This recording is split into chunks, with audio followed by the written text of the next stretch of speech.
cylinder 1 misfire. Switch the coils, bad coil.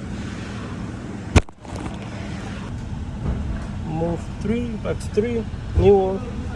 Oh, auto fix. Check the misfire counts on live data. 0 before I said 1, then I switched to 3, I went to 3, and now it's 0. So problem fixed. Still got an engine light though, for some other reason.